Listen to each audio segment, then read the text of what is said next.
अभी सुन रहे हैं संध्या एंटरटेनमेंट की शानदार प्रस्तुति। थोड़ा जैसन छोड़ा के नहीं दै छी भाव रे, किया देखावै छे भीतरी से ताव रे। थोड़ा जैसन छोड़ा के नहीं दै छी भाव रे, किया देखावै छे भीतरी से ताव रे। लागे मरबे तू पीछे भटक के, हर बोला पैके गले बो पटक के, जाय नहीं देबो आई तोरा छिटक के।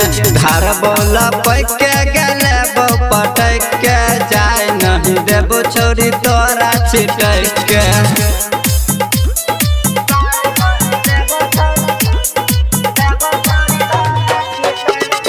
Music director Nitish Raj, presented by Sandhya entertainment. हेरे मार नहीं छी सेंट हम कम कै छे बॉडी, आई के तोरा संग खेलबो कबड्डी, लगे छोरी अरे सब बुझे छी। हेरे मार नहीं छी सेंट हम कम कै छे बॉडी, आई के तोरा संग खेलबो कबड्डी। तोरा की होई छौ हेरे मरबे तू ओही में अटक के। हर बोला पैके गले बो पटक के, जाय नहीं देबो आई तोरा छिटक के। घर बोला पैके गले बो पटक के, जाय नहीं देबो छोरी तोरा छिटक के।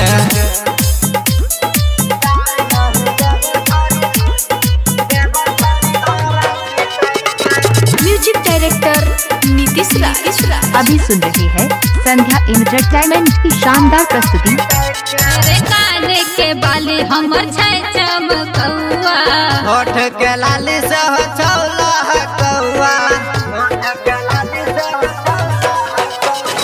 काने के बाली हमर छै चमकौआ। होठ के लाली से हो छौला कौआ। मुकेश पप्पू मार पे बिजली में सट के, घर बोला पैके गले बो पटक के, जाय नहीं देबो आई तोरा छिटक के। घर बोला पैके गले बो पटक के, जाय नहीं देबो छोरी तोरा छिटक के।